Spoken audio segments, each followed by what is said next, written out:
जो चियान था वो उसी नन को देख रहा था और जो वो नन थी वो अपने हाथ में झंडे को लिए वहां पर काफी थक हार कर फाइनली पहुंच चुकी थी। वो नन उन सभी सोल्जर्स को देखकर कह रही थी कि फाइनली मैंने उन्हें ढूंढ ही लिया। वो मुस्कुराती हुई आगे बढ़ती है और कहती है मुझे उन्हें जल्द ही ये खबर पहुंचानी होगी। और चियान खासकर उसी नन को देख रहा था और कहता है कि इस नन में काफी कुछ अजीब है, क्या मैं सही हूँ या फिर गलत, लेकिन मुझे लगता है कि आज मुझे कुछ बड़ा करना होगा। चियान उस रेस्टोरेंट से बाहर आ जाता है और वो रेस्टोरेंट वाली लेडी चियान से कहती है क्या तुम अब खाना नहीं खाओगे। चियान कहता है नहीं, अब मेरी भूख पहले की तरह मर चुकी है। और रेस्टोरेंट वाली लेडी कहती है अगर तुमको महसूस होगा कि तुम कुछ खाना नहीं खाओगे तो तुम कमजोर पड़ जाओगे। तुम्हारी उम्र में खाना खाना काफी जरूरी होता है क्योंकि इसके काफी ज्यादा साइड इफेक्ट होते हैं, क्या तुम्हें पता है। जियोन कहता है इस वक्त ये जरूरी नहीं है। जियोन मन ही मन कहता है कि इस वक्त जरूरी जो है वो कई लोगों की जिंदगी है जो काफी रिस्क में पड़ी हुई है। और हम उसी नन को देखते हैं जो उन सारे सोल्जर्स के पास पहुंच जाती है और हमें बताया जाता है कि जिस शख्स को अभी तुम देख रहे हो ये फिनिक्स का फादर और डेकू क्लैन का हेड है और इसका नाम डेकू मियोंग है और हम इसे डेकू कहकर ही पुकारेंगे। और हमें यहाँ पर पता चलता है कि यहाँ पर डेकू के अंडर काफी ज्यादा क्लैन आते हैं और ये जो सारे क्लैन हैं वो डेकू के अभी साथ चल रहे हैं। और Murim alliance martial art squad captain Neon मुनवी भी डेकू क्लैन के अभी साथ मौजूद था और 5 ड्रैगन की स्वॉर्ड में से जो 3rd नंबर पर फिनिक्स है वो भी उसके साथ मौजूद थी। और जो डेकू होता है उस नन को नोटिस करता है और कहता है ये यहाँ पर डेकू के साइड में जो शख्स था वो कहता है कि उसकी सिचुएशन को देखकर लगता है कि वो एक एमी सेट से एक नन होनी चाहिए, लेकिन उसके पास वो फ्लैग क्या कर रहा है। उस फ्लैग पर मुरीम अलायंस सिचुआन लिखा हुआ था। वो अपने फ्लैग को रख देती है और वो नन कहती है सर आप मुझे फाइनली मिल ही गए। और डेकू कहता है अपने सभी लोगों से कि उसे पानी दो। एक सोल्जर कहता है कि जी सर, और वो उसे पानी देते हैं और जो नन होती है वो पूरा का पूरा जो बोतल होती है वो गटक जाती है। सारे लोग सोच रहे थे कि अब क्या हो गया और तभी वो नन घबराती हुई कहती है मैं ये पहले बता दूं कि ये काफी अच्छी एक्टर है अभी थोड़ा तुम्हें आगे पता चल जाएगा, फिक्र मत करो। और जो नन कहती है कि प्लीज मेरी आप मदद कीजिए, डीमनाइज कल्ट की सारी फोर्स ने सिचुआन ब्रांच पर हमला कर दिया है और हम जो सभी रास्ते में आ रहे थे उन लोगों ने सभी को खत्म कर दिया और मैं यहाँ से दक्षिण से लगभग 100 किलोमीटर से भागती चली आ रही हूँ। प्लीज किसी फोर्स को वहाँ पर भेजिए और हमारी मदद कीजिए। डेकू कहता है कि क्या बक रही हो तुम, एमी से डीमनाइज कल्ट से लड़ रहा है। और वो जो नन आई हुई थी वो कहती है कि हाँ उन लोगों ने पहले हमें घेर लिया और हमारे सभी लोगों को खत्म कर दिया। सिचुआन के रास्ते पर वो लोग घात लगाकर बैठे हुए थे, इसलिए उन लोगों ने हमें दबोच लिया और उनकी घात लगाने की जो स्ट्रेटेजी थी वो काबिले तारीफ थी। और उनकी जो सोल्जर्स वगैरह थे वो हमसे 2 गुने थे। कहने का मतलब है कि उनके जो डीमनाइज कल्ट के जो सोल्जर थे वो लगभग 600 थे। इसके अलावा वो काफी अच्छी अमाउंट में तो थे ही, उनके पास काफी ताकतवर मार्शल आर्टिस्ट थे जिनके खिलाफ हम नहीं जीत सके। और मेरे जो एमी सेट से मुझे ऑर्डर दिया गया है, मैं भागकर यहाँ पर आपसे रिक्वेस्ट करने के लिए आई हूँ। यही कारण है कि मैं अकेले ही यहाँ तक आ गई। और डेकू कहता है ये कैसे हो सकता है, फर्क नहीं पड़ता कि डीमनाइज्ड कल्ट कितनी ज्यादा तेजी से आगे पहुंच गया। उसने कल पहुंचने का वादा किया था लेकिन कैसे। और उसी बीच जो आन होता है, इस शख्स का नाम आन है, वो कहता है कि पहले ही वो हमारी सोच से आगे चल रहा है। सिचुआन में उसने आप घुसपैठ भी कर दी। वो नन कहती है कि आप बिल्कुल सही कह रहे हैं। डीमनाइज्ड कल्ट सवर वेक वुन ही वो था जो डीमनाइज्ड कल्ट का करंट में अभी कैप्टन बना हुआ है। वो ही उन्हीं का लीडर है। पहली जगह से बचने के बाद उन्होंने डीमनाइज्ड कल्ट के लोगों ने और वेक वुन ही ने सिचुआन पर हमला बोला, लेकिन अब जो डीमनाइज्ड कल्ट है वो लगातार आगे बढ़ रहा है और स्टील ब्लड ब्रांच के लीडर के वो साथ मिल गया और मुझे इसी से ये सब कुछ पता चला है। और ब्रांच लीडर आप डीमनाइज्ड कल्ट के साथ लड़ने के लिए जा रहे हैं और वेक वुनी जो है उसने हमारे लीडर से कहा था कि वो उन्हें खत्म कर देगा। और जो हमारे लीडर हैं, जो नन के जो लीडर है ना, उसने इसे बोला कि तुम जाओ और डेकू से मदद मांगो। इसलिए मैं आप लोगों की तलाश करते हुए यहाँ तक पहुंची। सिचुआन ब्रांच से कम 100 किलोमीटर से मैं दौड़ती चली आ रही हूँ और डेकू को गुस्सा आता है। डेकू मनी मन कहता है कि वो साला कमीना, वो अपहरण करता है। और जो वेक वुनी है वो डीमनाइज्ड कल्ट पर काफी गर्व महसूस करता है। मैं उसका ये कर्व कुछ देरों में तोड़ दूंगा। उसने मुरीम पर हमला करना शुरू कर दिया है। तो वेक वुनी तुम बिल्कुल नहीं, मेरे हाथों से नहीं बचोगे। तुमने कई सालों से हमें अपमानित किया है, हमारे सेट पर तुमने एक दाग लगाया है। मैं तुम्हें बिल्कुल नहीं छोड़ूंगा। आन को भी गुस्सा आता है और कहता है, हेवनली डीमन, डीमनाइज कल्ट का वेग वन है जो वो सेट पर कब्जे जमाए हुए है। और आन डेकू से कहता है, क्लैन हेड सर सिचुआन के ऊपर आपको कुछ करना होगा। एमी सेट को बचाने के लिए हमें लगता है कि कुछ हमें मार्शल स्क्वाड जो है वो वहां पर भेजनी चाहिए। डेकू कहता है, तुम सही कह रहे हो। डेकू आन से कहता है, दोनों जगहों पर हमारा जाना जरूरी है। लेकिन तभी पीछे से कोई कहता है कि इससे पहले मार्शल आर्ट स्क्वाड कैप्टन से मैं एक सवाल पूछना चाहता हूँ। और हम देखते हैं कि वहाँ पर जियोन की एंट्री हो जाती है। और मार्शल आर्ट 5 कैप्टन उसने इसलिए बोला क्योंकि वो फिनिक्स से बात करने के लिए आया था। फिनिक्स कहती है कि ये आदमी यहाँ पर क्यों आया है। और तभी आसपास के लोग फिनिक्स को देखने लगते हैं और कहते हैं, कैप्टन आपने उसे जानती है क्या, और उसने आपसे सवाल पूछा है। फिनिक्स कहती है, अब ये क्या ट्रिक्स अपनाना चाहता है। हजसी को भी गुस्सा आ रहा था। वो कहता है, मैं से आसानी से उसी वक्त नहीं जाने देता। अगर कैप्टन आपने हाँ कह दी होती तभी नन जो होती है मन ही मन कह देती है, अब ये यहाँ पर क्यों आया है। और जो डेकू होता है वो कहता है, तुम क्या कहना चाहते हो। और जियोन कहता है, मुझे स्क्वाड कैप्टन से कुछ पूछना है, मैं कुछ कंफर्म करना चाहता हूँ। डेकू कहता है, क्या तुम कुछ पूछना चाहते हो। हजजुस्तिज पीछे से चिल्लाते हुए कहता है, बकवास मत करो, यहाँ से चले जाओ नहीं तो अपनी जान से हाथ धो बैठोगे। और डेकू फिनिक्स से कहता है, क्या तुम उस शख्स को जानती हो। फिनिक्स कहती है कि मैं कल उससे मिली थी। और जियोन कहता है, तुमने मुझे 100 सिल्वर सिक्के क्यों दिए, मुझे ये बात जाननी है। डेकू भी इस बात को सुनकर हैरान रह जाता है कि क्या 100 सिल्वर के नंग। और जियोन कहता है कि हाँ 100 सिल्वर के नंग स्क्वाड कैप्टन ने मुझे ये सब कुछ दिए थे। फिनिक्स जियोन से कहती है, मुझे अफसोस हुआ था कि कल रात मैंने तुम्हारे साथ गलत किया, इसलिए मैंने तुम्हें एक कॉमन मैन समझकर तुम पर ये एक आभार कर दिया। पैसे लो और दूसरों को धोखा कभी मत देना, तो और ईमानदारी से जिंदगी जीना। इसने धोखा इसलिए कहा क्योंकि जॉन ने इससे वादा किया था कि वो ग्योंगचोल के बारे में सब कुछ बताएगा, लेकिन ग्योंगचोल के बारे में जॉन ने कुछ नहीं बताया। और ये सब मैंने पार्ट 1 में पूरा एक्सप्लेन किया है, तो जाओ पहले पार्ट 1 देख लो। और जॉन मन ही मन मुस्कुराता है और कहता है, क्या तुमने मुझे कॉमन मैन कहा। बदकिस्मत से मैं यहाँ पर आ गया और एसो माउंटेन के बारे में लगता है कि मैंने इसे कुछ नहीं बताया, तो मुझे मेरी ये बात तो कंफर्म हो जाती है। और फिनिक्स को थोड़ा गुस्सा आता है और कहता है कि मैंने तुम्हें जवाब दे दिया है, तो अब यहाँ से निकल जाओ। और एक बात और, अगर मेरे सामने दोबारा देखे तो मैं तुम्हें जान से मार दूंगी। जॉन कहता है, ठीक है, मैं तुम्हारे पैसों पर पैसे जो तुमने मुझे दिए हैं मैं उन्हें एक्सेप्ट करता हूँ। इसके बदले में मैं तुम्हें कुछ देना चाहता हूँ। मैं तुम सब लोगों की जिंदगी बचाऊंगा चाहे अब कुछ भी हो जाए। और फिनिक्स अब इस सोच में पड़ जाती है कि ये आदमी क्या बक रहा है, यह हमें किस तरह से बचाएगा। और फिनिक्स कहती है जियोन से कि चुपचाप यहाँ से निकल जाओ, नहीं तो काफी बुरा अंजाम होगा। जियोन कहता है, नहीं तो देखो अब मैं तुम्हें बताता हूँ कि मैं तुम सभी लोगों को किस तरह से बचाऊंगा। मैं इससे मर भी सकता हूँ लेकिन मुझे अपनी जान की कोई चिंता नहीं है। जियोन फ्लेक्स करते हुए कहता है, तुमने मुझे 100 सिल्वर नंग दिए हैं, मुझे इसकी कीमत तो चुकानी ही होगी। फिनिक्स और गुस्सा करती है और कहती है, अब तुम क्या बक रहे हो और तुम हमें किस तरह से बचाओगे। एक ऐसा आदमी जो मार्शल आर्ट भी नहीं जानता वो हमें बचाएगा, क्या बेवकूफी है। जियोन जो होता है वो कहता है, ये जो तुम नन को देख रही हो ना अच्छे से देखो, ये एक फेक नन है। और जो वो नन होती है वो भी थोड़ी घबरा जाती है। सारे लोग इस सोच में पड़ जाते हैं कि क्या ये एक फेक नन है। और फिनिक्स कहती है, क्या तुम पागल हो गए हो, तुमने इसे बिना देखे ही ये क्या बकवास कर दी। जियोन उस नन को देखकर चिल्लाते हुए कहता है, ये जो वुमेन दिख रही है ना, ये कोई एमी सेट की नन तो बिल्कुल नहीं है। और जो वो वुमेन थी ना, जो वो नन थी, वो जियोन पर हमला कर देती है। लेकिन जियोन पर हमला तो होता है लेकिन जियोन पीछे गिर जाता है क्योंकि उस हमले को फिनिक्स ने रोक लिया था। और जियोन कहता है, मुझे नहीं पता था कि ये मुझसे इतनी नफरत करेगी। अगर मैं इस बात का जिक्र करूंगा, मुझे ये पता था लेकिन मैं लापरवाह हुआ। मुझे समझ नहीं आता कि इसने मुझे डिफेंड क्यों किया। ये आदमी, ये जो फिनिक्स है ना, ये है तो एक लड़की लेकिन आदमी बनी फिरती, इसलिए जियोन ने से एक आदमी कहा, और एक आदमी जो मुझे मरने नहीं देना चाहता क्यों। और जब वो नन होती है वो कहती है फिनिक्स से कि तुमने मुझे ब्लॉक क्यों किया। फिनिक्स कहती है, किसी ऐसे आदमी पर हमला करना जो मार्शल आर्ट भी नहीं जानता, क्या ये तुम्हें सिखाया नहीं गया है या फिर तुम ये जानबूझकर कर रही हो। फिनिक्स चिल्लाते हुए कहती है, ये बात जरूरी नहीं है, हम काफी मुसीबत में है। डीमनाइज कल्ट लगातार आगे बढ़ रहा है तो हमें तुरंत जाकर कोई डिसीजन लेना होगा तभी आन जो होता है अपनी स्वॉर्ड को निकालता है और कहता है स्क्वाड 5 कैप्टन थोड़ा आप दूर हो जाइए। और फिनिक्स मनी मन कहती है कि उसने अपनी स्वॉर्ड को म्यान से क्यों निकाल लिया। और आन सीधा जाता है, जॉन की गर्दन पर स्वॉर्ड को रखता है और कहता है तुम मुझे बताओ, नहीं तो तुम्हारा गला तुम्हारी बॉडी से अलग कर दूंगा। बिना किसी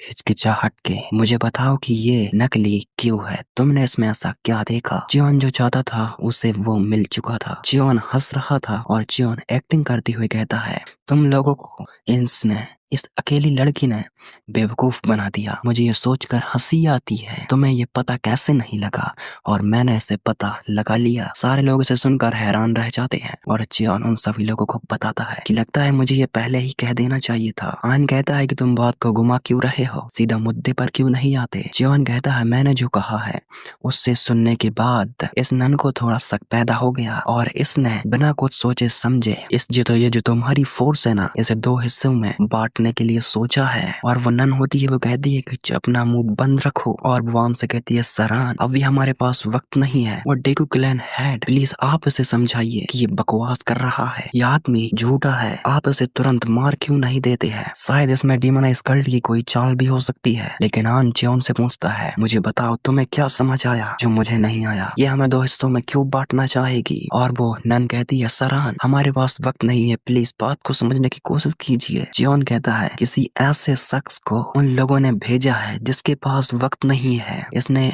और ये जो नन है ना, इसने अभी 3 से 4 बार इस बात को रिपीट किया है कि हमारे पास वक्त नहीं है। जियोन यही कह रहा है कि इस लेडी के पास वक्त नहीं है, लेकिन इसके पास एक पूरी पानी की बोतल पीने का वक्त जरूर है। यहाँ तक अगर वो प्यासी है और बिना आराम किए वो यहाँ पर भागती आ रही है तो उसे अपना सेट से ये सामान लेकर आना चाहिए था। और मेरा पहला रीजन यही है कि तुम कोई एमी सेट की दूध तो बिल्कुल नहीं हो। और वो जो नन होती है वो कहती है मैं बिना आराम किए 100 किलोमीटर से यहाँ पर चली आ रही हूँ, इसलिए मैं काफी प्यासी हो गई थी। जॉन कहता है तुम्हें लगता है कि मैं तुम्हारी बातों पर इतनी आसानी से भरोसा कर लूंगा, मेरे पास कुछ ऐसे रीजंस हैं जिससे मैं तुम्हें गलत साबित कर सकता हूँ। और 1 नहीं 2 नहीं, मेरे पास ऐसे 7 रीजन है जिससे मैं तुम्हें गलत साबित कर दूंगा। आन कहता है ये तो काफी सादा रीजंस हैं। और जियोन कहता है मेरा दूसरा रीजन ये है, लेकिन उससे पहले नन बोल पड़ती है और कहती है आप लोग इस पर भरोसा क्यों कर रहे हैं, हमारे पास वक्त नहीं है, सेट के जो लोग हैं वो मारे जा रहे हैं। जियोन कहता है तुमने अभी कहा था कि तुम 600 लोगों से घिरी हुई थी, वो लोग घात लगाकर बैठे हुए थे और उन लोगों ने तुम लोगों पर हमला किया। तुम्हें तो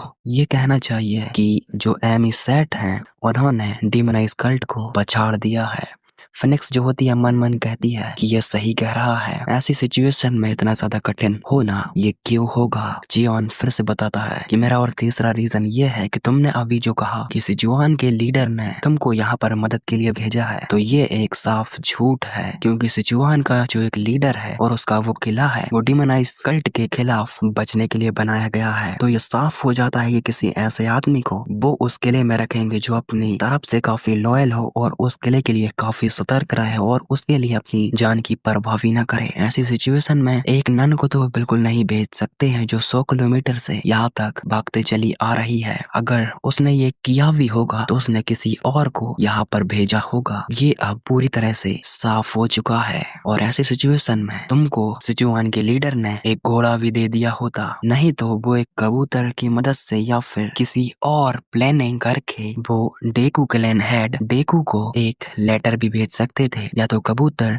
या फिर तुम्हें वो एक घोड़ा भी तो दे सकते जिससे तुम काफी जल्दी यहाँ पर आ जाओ। क्या तुम सब लोगों ने इस बात पर गौर नहीं किया। सारे लोग इसी सोच में पड़ जाते हैं कि ये शख्स बिल्कुल सही कह रहा है। और जो नन थी लगातार उसे गुस्सा आ रहा था और कहती है ये मेरी प्लानिंग्स को बेकार करना चाहता है। और जो जियोन था वो अपना 4th रीजन बताता है और कहता है तुम्हारी पीठ पर कोई निशान नहीं है, तो ये साफ पता चलता है कि तुम किसी घेरे से बचकर नहीं आई हो। और जो एमी सेट है उसकी संख्या तो कम से कम 2 गुनी है। और वो नन कहती है मुझे धक्के लगे हैं इसलिए मेरी जो पीठ है वो भी इंजर्ड है। और जियोन कहता है तुमने बिल्कुल ठीक कहा, मैं भी तो यही कह रहा था कि मैंने तो ये सिर्फ झूठ कहा था कि तुम्हारी पीठ पर कोई चोट नहीं है। तो ठीक है, मैं तुम्हें एक मौका दूंगा जिससे तुम अपने आप को साबित करो कि तुम एक जासूस नहीं हो। फिनिक्स कहती है वो अचानक से ऐसा बर्ताव क्यों करने लगा कि वो उसे एक मौका दे रहा है, उसने लगभग उसे साबित कर ही दिया है कि वो एक दूत नहीं है एमी सेट की। और जियोन जो होता है उस एमी सेट वाली फेक लड़की से पूछता है अगर तुम सचमुच एमी सेट की एक स्टूडेंट हो तो तुम्हें बहुत सारे जो बौद्ध धर्म के शास्त्र हैं वो तुम्हें पता होने चाहिए। मैंने सही कहा ना? और वो एमी सेट की वो लेडी आई हुई थी ना, वो कहती है कि तुमने बिल्कुल ठीक कहा, मुझे वो याद है। और जियोन कहता है तो फिर ठीक है, इतना मेरे लिए काफी है। तो मुझे अब तुम सच सच बताना कि अगर तुम सचमुच एक एमी सेट की एक स्टूडेंट हो तो तुम मेरे साथ बहस करते हुए तुम उन शास्त्रों का जाप क्यों नहीं कर रही थी? तुमने ये भी कहा तुम एक एमी सेट से हो और करंट में जो एमी सेट है वो काफी बड़े खतरे में है। तुमने उन शास्त्रों का जाप भी नहीं किया और तुम रिक्वेस्ट लेकर यहाँ पर आ गई। और जब मैंने तुमसे पहली बार बात की तो तुमने बिना किसी सोचे समझे मुझ पर हमला भी कर दिया। इससे ये साफ पता चलता है कि तुम एक पाखंडी हो। और यही था मेरा 5वां रीजन। और वो नन मनी मन कह रही थी कि ये मेरी सारी प्लानिंग्स को पानी फेरता जा रहा है। ये मेरा टेस्ट ही नहीं बल्कि ये एक लाइव प्रैक्टिकल भी कर रहा है। आन जॉन से पूछता है काफी अच्छे और प्यार से कि मेरे दोस्त मुझे बताओ कि छठा रीजन क्या है। और जॉन बताता है कि जरा इसके सिर पर जरा गौर से देखो। इससे ये साफ पता चलता है कि इसने अपना सिर अभी कुछ ही देर पहले मुड़वाया हुआ है। और ये था मेरा छठा रीजन। और मेरा 7वां रीजन ये है कि इसके कंधों और इसके पेट पर लगे ये चोट के निशान, जरा इन्हें ध्यान से देखो। इन चोटों की गहराई को अगर तुम देखोगे तो ये साफ तुम्हें पता चलेगा कि ये चोट के निशान इसने खुद दिए हैं, क्योंकि ना ही तो ये गहरे हैं और ना ही कुछ। और अब बचता है कि मेरा सबसे आखिरी रीजन। इसने कहा कि ये एक अकेली यहाँ पर बचकर आई है। आन पूछता है कि तो फिर इसमें प्रॉब्लम्स क्या है। और जियोन बताता है एमी सेट उन सभी अपने स्टूडेंट की जिंदगी को अपने सेट से ज्यादा महत्व देता है। तो ये इससे साफ हो जाता है कि एमी सेट एक अकेले आदमी को बिल्कुल नहीं भेजेगा। उसकी जो करंट में भी सिचुएशन चल रही है तो एमी सेट के पास काफी ज्यादा स्टूडेंट और काफी ज्यादा सोल्जर्स मौजूद हैं। तो वो एक ऐसी रिक्वेस्ट लेकर एक अकेली लेडी को क्यों भेजेगा, मुझे पहले ये बताओ। इस नन ने ये भी कहा है कि वो उस घेरे से बचकर आ गई। और फिनिक्स स्माइल देती और कहती है ये ठीक कह रहा है, इससे कोई रास्ता नहीं है कि ये यहाँ पर बचकर आ गई। जॉन सभी लोगों से चिल्लाते हुए कहता है अगर कोई मुझ पर भरोसा करता है तो इसने अभी ये भी कहा था कि इसे एक ऑब्जेक्टिव चाहिए और इसे हमारी मदद चाहिए। तो इससे साफ पता चलता है कि ये एक टिप्स एंड ट्रिक्स का इस्तेमाल कर रही है और तुम सभी लोगों को ये चूतिया बना रही थी, क्योंकि सिचुआन ब्रांच और एमी सेट जो है वो आपस में अलग अलग हो जाएं। और इसे ही कहा जाता है कि फूट डालो और राज करो। और जो आन होता है वो कहता है तुमने जो कहा अब मैं पूरी तरह से उसे समझ गया हूँ जियोन रियोंग। मैं उस नन की आंखों में देख सकता हूँ। ना तो उसकी आंखों में कोई अफसोस है और ना ही उसकी आंखों में कोई डर। और वो नन चिल्लाते हुए कहती है कि सर आप मेरा भरोसा कीजिए, ये जो आदमी है वो मुझ पर झूठे ब्लेम लगाता जा रहा है। आन उसकी अब एक नहीं सुनने वाला था और कहता है मुझे तुम्हारी आंखों में साफ दिखता है, ना तो इनमें कोई पछतावा है और ना ही मासूमियत। तुम एक फेक नन हो। और वो नन कहती है कि सब कुछ गड़बड़ हो चुका है तो मेरे पास अब और कोई रास्ता नहीं बचता। अगर मैं मरूंगी तो तुम्हें लेकर जरूर मरूंगी। वो अपने पास से एक स्वॉर्ड को निकालती है और जियोन पर हमला कर देती है और कहती है कि मरो अब। लेकिन जियोन को मारने से पहले उसे फिनिक्स से निपटना पड़ता। फिनिक्स आकर उसे ब्लॉक कर लेती है और जो नन होती है वो कहती है तुम मेरे बीच में मत ही पड़ो। और वो फिनिक्स के डिफेंस को तोड़कर जियोन पर फिर से हमला कर देती है। और फिनिक्स कहती है अब ये खतरनाक हो सकता है और जियोन पर जो फिनिक्स थी वो एक हमला कर देती है ताकि वो दूर जाकर गिर जाए और जियोन को वो सेव कर सके। और अब फिनिक्स और उस नन की फाइट शुरू हो जाती है, जिसमें जो फिनिक्स थी वो उस नन की स्वॉर्ड के डिफेंस को तोड़ती है और उसके साथ ही उसके स्वॉर्ड को उसके पेट पर एक काफी गहरा वार करती है, जिससे वो काफी दूर जा गिरती है। और जो जियोन था जो कि गिर रहा था उसे हज्जुस से जाकर संभाल लेता है। और वो नन कहती है कि तुम सभी लोग भी मारे जाओगे, ये मेरा तुमसे वादा है। डीमनाइज कल्ट के रास्ते में जो भी आएगा वो जिंदा नहीं रहेगा। आन को इससे और ज्यादा गुस्सा आ जाता है और कहता है मैं तुम्हें बताऊंगा कि कौन किसके रास्ते में आ रहा है और कौन जिंदा रहेगा और कौन नहीं। नन पर आन वार कर देता है, लेकिन जो वो नन थी, जो फेक नन थी, वो अपने मुंह में एक जहर की गोली दबाई हुई थी और उसे वो पूरी तरह से खा जाती है। और जो आन था वो रुक जाता है और वो वहीं पर मर जाती है। सारे लोग इसे देखकर हैरान रह चुके थे। और जो डेकू क्लैन का लीडर था वो कहता है इसकी आंख है और इसकी सारी प्लानिंग्स खत्म हो गई तो इसे तो मरना ही था। और आन कहता है ये मेरी गलती है, मैंने अंदाजा अगर लगाया होता तो हम इसे जिंदा पकड़ लेते। डेकू कहता है ये ठीक है, ये शुरू से ही कर उसके लिए नामुमकिन था। अगर वो अपने मिशन में फेल रहती तो, और अगर वो डीमनाइज कल्ट के पास जाती वो तब भी मारी जाती, हमारे पास रहती तो तब भी मारी जाती। तो उसके पास कोई रास्ता नहीं बचता और एक रास्ता बचता है तो वो है सुसाइड करना। और जियोन कहता है तो उसे फाइनली एक शांति की मौत मिली है। और फिनिक्स पूछती है जियोन से कि ऐसा क्यों भला, मुझे बताओगे? जियोन कहता है मैंने उसकी सभी प्लानिंग्स को रोक दिया और उसे मरने पर मजबूर कर दिया। और फिनिक्स कहती है तुम जो भी कह रहे हो उसके बारे में फिक्र मत करो, वो पहले से ही जानती थी कि उसका मरना तय है। जियोन कहता है कि ये मेरी गलती है, मुझे ये पता भी था कि सारी गलती मेरे मुंह से ही जन्म लेंगी, मुझे अपने मुंह पर लगाम लगानी चाहिए थी। फिनिक्स कहती है चिल्लाती हुए कि तुम्हें क्या, थोड़े से तुम वही बड़े वाले हो क्या? तुम्हारे मुंह ने हम सभी की जान बचा ली है। और जियोन कहता है ये आवाज तो, और फिनिक्स कहती है अरे नहीं, मैंने अपनी असली आवाज में बात कर दी। जियोन तुरंत समझ जाता है कि फिनिक्स एक लड़की है। फिनिक्स जो होती है वो मनी मन कहती है कि मैंने ये क्या कर दिया, और कहती है वो कि तो इस सिचुएशन में मुझे क्या करना चाहिए? जियोन कहता है तुम्हें कुछ भी समझाने की जरूरत नहीं है। फिनिक्स कहती है इससे फर्क नहीं पड़ता कि मैं तुमसे झूठ बोल रही थी। और जियोन कहता है मैं तुम्हारी सिचुएशन को समझ गया, तुम हर किसी को धोखा देकर बेवकूफ बना रही थी। फिनिक्स मनी मन कहती है कि ये आदमी जो कह रहा है मैं उसे समझ सकती हूँ, लेकिन ये सच भी है। जियोन कहता है फिक्र मत करो, मैं ये किसी को नहीं बताऊंगा। फिनिक्स मनी मन कहती है मुझे लगता है कि मुझे अब फिक्र करने की जरूरत नहीं है। जियोन कहता है तो आज तुमने मुझे 2 बार बचाया, तुम्हारा तहे दिल से शुक्रिया, मैं थोड़ी और देर जिंदा रहूंगा। और फिनिक्स कहती है चिंता मत करो, मैं तुम्हें मरने नहीं दूंगी, तुमने आज हमारी काफी मदद की है और तुमने आज कई दर्जना लोगों को भी तो बचाया है। जियोन कहता है ये सही तो है, लेकिन मैंने ये सिर्फ इसलिए किया क्योंकि तुमने मुझे 100 सिल्वर के नंग दिए थे। फिनिक्स कहती है क्या तुमने सिर्फ ये उन पैसों के लिए किया? इसलिए मैं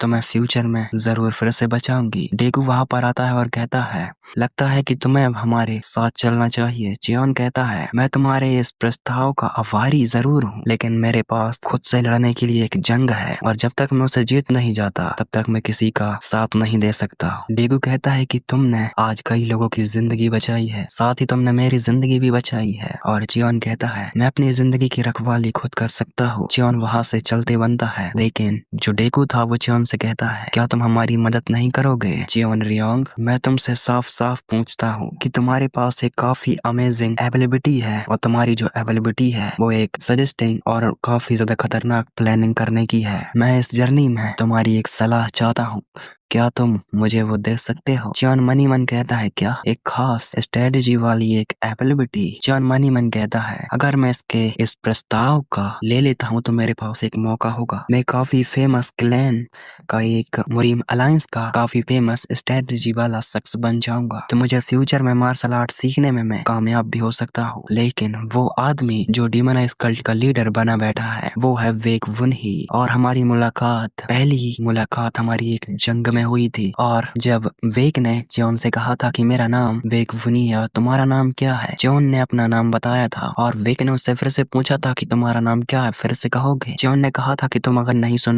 अगर तुमने नहीं सुना तो उसे भूल जाओ। और जियोन ने उससे कहा था कि तुम काफी ज्यादा कोल्ड हो, तो ठीक है मैं तुमसे दोबारा जरूर मिलूंगा। हमारा सीन प्रेजेंट में आ जाता है और जियोन मनी मन कह रहा था कि वो आदमी तब छोटा था और काफी ज्यादा खतरनाक भी, उस वक्त कोई नहीं था जो उसे डिफीट कर सके, तो मुझे यकीन है कि वो अब इस वक्त किस पावर लेवल पर होगा। आधे साल तक उसने उस जंग में अपना बलिदान दिया था, वो आधे साल तक लगातार लड़ता रहा था लेकिन वो थका नहीं था, तो मुझे भी अब मन कर रहा है कि मैं उसके खिलाफ फाइट कर सकूं। और जियोन सभी लोगों से कहता है मैं तुम्हारी सारी मदद तो कर सकता हूँ, लेकिन मैं मुरीम के मामलों में शामिल नहीं होना चाहता था, लेकिन अब मैं ये सोचता हूँ कि मुझे अपने वक्त में किसी की रक्षा भी करनी है। और जो डेकू होता है वो कहता है कि प्लीज इसके बारे में फिर से सोचो। और फिनिक्स जियोन के पास आ जाती है और कहती है शायद जियोन तुम भूल रहे हो कि मैंने तुम्हें 100 सिल्वर सिक्के दिए थे, तुमने अभी सिर्फ उसका पे किया है, ना कि कल रात मैंने तुम्हें जो महंगी शराब पी तुमने उसका, मैंने तुम्हारे कई साथियों का इलाज कराया, उन्हें पैसे दिए, उन्हें एक काफी महंगी ट्रीट दी, तुमने उसका पे नहीं किया है।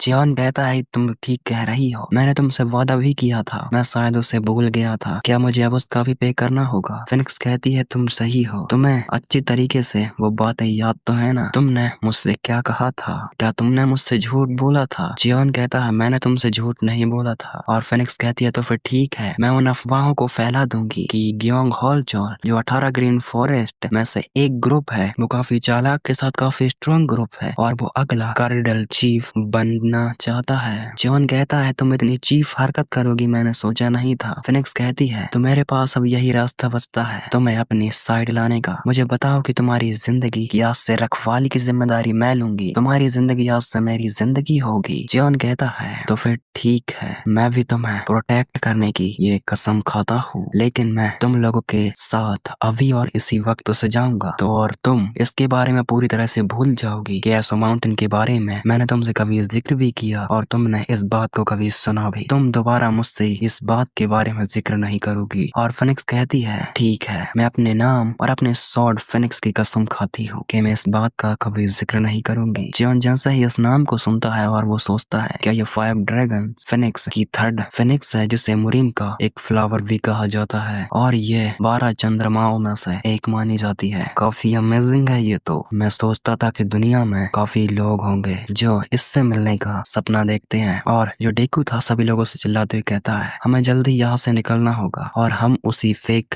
नन को देखते हैं जिसके पास एक शख्स खड़ा था और वो कह रहा था कि तुमने डीमोनाइज कल्ट के लिए अपनी वफादारी वाकई काफी अच्छे से निभाई, रेस्ट इन पीस। और हम देखते हैं उस रेस्टोरेंट वाली लेडी को जो कहती है कि उस कुली ने अपना दर्जा जो है वो वहाँ पर बना लिया। उसकी लगता है कि शुरू से ही उसकी ये प्लानिंग रही है, वो उनके साथ जा रहा है। उसकी तारीफ जितनी करूं उतनी कम है। क्या उसे सचमुच इस जगह होना भी चाहिए था या फिर नहीं। और हम सब लोग को आगे बढ़ते हुए देखते हैं और जो जियोन था वो भी उन्हीं के साथ चल रहा था। आन जो होता है वो डेकू से कहता है हमें पहले ये तय करना होगा कि हमें कहाँ जाना है। और डेकू जो होता है वो कहता है हमें जासूसों पर भी ध्यान रखना होगा। डीमोनाइज कल्ट भी काफी तेजी से आगे बढ़ रहा है। हमें लगता है कि हमें उसकी राय जरूरी सुननी चाहिए। तभी हज्जुस्सी जियोन और फिनिक्स के पास आता है और कहता है कि तुम्हें क्लैन हेड ने बुलाया है, तुम लोगों को उन घोड़ों की सवारी करनी होगी और क्लैन हेड से जाकर मिलना होगा। फिनिक्स कहती है कि फादर ने हमें क्यों बुलाया है। हज्जुस्सी बताता है कि उन्होंने कहा है कि वो जियोन का डिसीजन सुनना चाहते हैं। और फिनिक्स जो होती है उछलकर घोड़े पर बैठ जाती है। और लेकिन जियोन जो था वो तो आगे बढ़ चुका था पैदल ही। और फिनिक्स कहती है तुम कहाँ जा रहे हो। जियोन कहता है मैं चलने में थोड़ा कंफर्टेबल हूँ। और फिनिक्स कहती है मुझे लगता है कि तुम्हें घोड़े पर बैठने से डर लगता है। और जियोन घबराते हुए कहता है कि नहीं नहीं ऐसा कुछ नहीं है। और लेकिन हज्जुस्सी जो था वो जियोन को उठाता है और घोड़े पर पटक देता है और घोड़े पर के बम पर एक थप्पड़ मारता है जिससे घोड़ा भागता हुआ चला जाता है। और डेकू के पास वो लोग पहुंच जाते हैं और डेकू जियोन से पूछता है मुझे बताओ अब हमारा अगला प्लान क्या है। और जो जियोन होता है वो कहता है कि हमारा अगला प्लान सिचुआन ब्रांच है। और जो डेकू होता है वो कहता है कि सिचुआन ब्रांच, क्या हम एमिसेट नहीं जा रहे। जियोन कहता है कि सभी को सिचुआन ब्रांच ही जाना चाहिए। और सुसाइड करने वाली उस जासूस ने कहा था कि एमिसेट पर हमला करने वाले ग्रुप में लगभग 600 लोग थे। मुझे नहीं लगता कि उसने सिर्फ एक रैंडम नंबर बताया था। डेकू कहता है कि मैं समझ गया, झूठ हमेशा झूठ रहता है और सच के सामने आते ही वो झूठ में तब्दील हो जाता है। जियोन कहता है कि अगर हम सभी लोगों को आपस में बांटना चाहती थी और जैसे ही हम आपस में बट जाते, कहने का मतलब 2 ग्रुप्स में बट जाते, पहला ग्रुप एमिसोर चला जाता और दूसरा जो ग्रुप है वो सिचुआन ब्रांच आ जाता। इन लोगों की जो संख्या है वो आधी हो जाती तो किसी एक ग्रुप पर जीतना आसान हो जाता। जियोन कहता है कि लगभग उन लोगों के 600 लोग हैं और आसपास की जगह में वो लोग हमारा ही इंतजार कर रहे होंगे घात लगाकर। अगर मेरा अंदाजा सही है तो जो वो 600 लोग हैं और एमिसेट भी काफी सातिर है तो वो भी सिचुआन की ओर जल्द ही आने वाला होगा। और मैंने सुना है कि सिचुआन ब्रांच की रक्षा करने वाले 700 मार्शल आर्टिस्ट हैं अभी, तो इससे कोई फर्क नहीं पड़ता कि डीमोनाइज कल्ट कितना ज्यादा स्ट्रांग है। अगर वो सिचुआन की ओर बढ़ेगा तो उसे कम से कम 600 मार्शल आर्टिस्ट की जरूरत है। और अगर डीमोनाइज कल्ट के पास सचमुच 600 मार्शल आर्टिस्ट हैं तो कहता है लगता है कि सब कुछ अब साफ है। और जो हम लोगों पर हमला करना चाहते हैं तो वो हमारी डिफेंस पर हमला करना चाहेंगे, तो हमें कम से कम 2 गुना ज़्यादा फोर्स की ज़रूरत पड़ सकती है। जियोन कहता है कि अगर हम सब लोग एक साथ जुड़ते हैं तो डीमोनाइज कल्ट की प्लानिंग नाकाम होगी।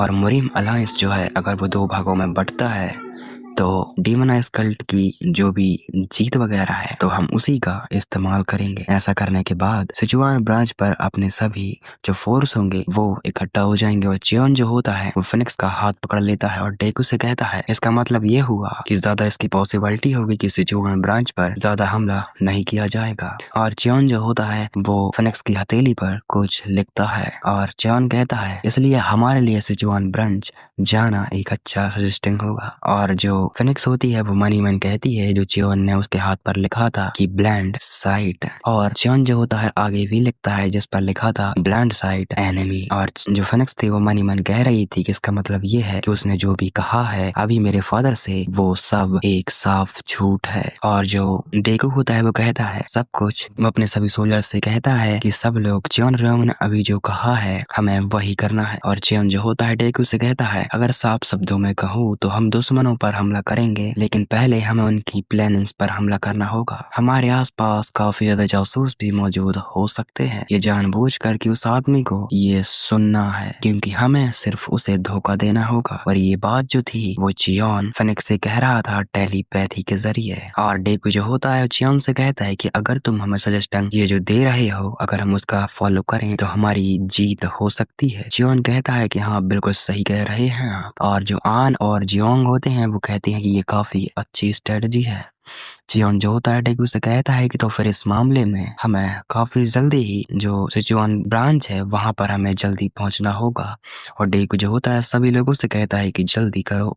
और सारे लोग जो होते हैं वो दौड़ लगा देते हैं, जो लोग घोड़े से थे वो काफी तेजी से जाने लगते हैं। तभी हम एक ट्रैकर को देखते हैं जो कि डीमोनाइज कल्ट का एक दूत था और चियोन की सारी टीम पर मुरीम अलायंस पर ये नजर रखे हुए था। और यही शख्स उस नन के बॉडी के पास भी कुछ ही चैप्टर पहले पाया गया था। और जो वो ट्रैकर था वो मनी मन कह रहा था कि उसकी प्लानिंग जो है वो मुझे जल्दी से इसकी रिपोर्ट देनी होगी। और वो एक पर्चे में कुछ लिखता है और एक चील को, एक जो बर्ड्स था ना उसे बुला लेता है, उसमें वो उस लेटर को रखता है, ढक्कन बंद करता है और उसे वहां से भेज देता है। और वो ट्रैकर कह रहा था कि जिस दिशा में तुम जा रहे हो वहाँ तुम्हारा इंतजार मौत करेगी। और हम देखते हैं कि जो वर्ड्स था वो वेग के पास पहुंच जाता है और वेग जैसा ही उसे निकालता है और कहता है ओ तुम लोगों ने ये चीज कैसे करी। और उस जो लेटर आया था ना वेग के पास उस पर लिखा था कि जो स्पाई है उसने सुसाइड कर लिया है। तभी वेग का एक टीममेट होता है वेग से कहता है क्या कोई बैड न्यूज आई है, और वेग कहता है कि उसने सुसाइड कर ली है और लग रहा है कि हम लोगों ने उन्हें थोड़ा कम ही हक लिया था। वेग का जो टीममेट होता है वो कहता है तो इस मामले में आप क्या करेंगे। वेग कहता है कि मैं वही करूंगा जो मुझे करना है, हम अभी इस जगह पूरी तरह इस जगह को चार्ज करेंगे। और जो वेग का टीममेट होता है वो कहता है कि अगर वो सभी लोग यहाँ आ रहे हैं तो इसका मतलब ये होगा कि उनके पास वो लोग दो भागों में बटे नहीं है, दो ग्रुप्स में बटे नहीं है। और वेग कहता है इससे कोई भी फर्क नहीं पड़ता है, हम लोग अगर यहाँ पर लोगों को छोड़ते हैं और कल रात की लड़ाई के बाद 98 लोगों की मौत हो गई है तो हमारे पास लगभग 500 लोग बचे हुए हैं। और जो उसका टीममेट होता है वेग का वो कहता है हमारे पास सिर्फ 500 लोग हैं और हमारे दुश्मन 800 है। और वेग कहता है प्लानिंग के मुताबिक अगर वो लोग यहाँ आ रहे हैं तो उनके पास एक बैकअप प्लान जरूर होगा। और ऐसे वक्त में जो भी उन लोगों के लिए प्लानिंग कर रहा है सबसे पहले हमें उसे ही टारगेट करना चाहिए। अगर इस वक्त वो लोग डिफेंस करेंगे तो हम उन पर हमला जरूर करेंगे। और हमारे सोल्जर्स को यहाँ वापस बुलाओ जो लोग पीछे हट गए थे। और उसका जो टीममेट होता है वो कहता है क्या सचमुच आप उन्हें वापस बुलाना चाहते हैं। और वेग जो होता है वो कहता है कि जिस वक्त हम सिचुआन ब्रांच पर कब्जे करने में कामयाब रहे ये जंग तो तभी खत्म हो गई थी, इससे फर्क नहीं पड़ता कि क्या होगा, जो हमारी जीत होगी या फिर हार, लेकिन अगर हम पहले हमला करने में कामयाब रहे तो हम जीत जाएंगे। वे एक मन ही मन कह रहा था और कहता है तुम मुझे उकसाना क्यों चाहते हो, आखिरकार वो शख्स है कौन जो मेरी सारी प्लानिंग्स पर पानी फेरने में कामयाब रहा और हमें हमारी प्लानिंग्स को बदलने पर मजबूर कर दिया। और हम देखते हैं कि जो वो वेग के पास जो वर्ड्स आया था वही वर्ड्स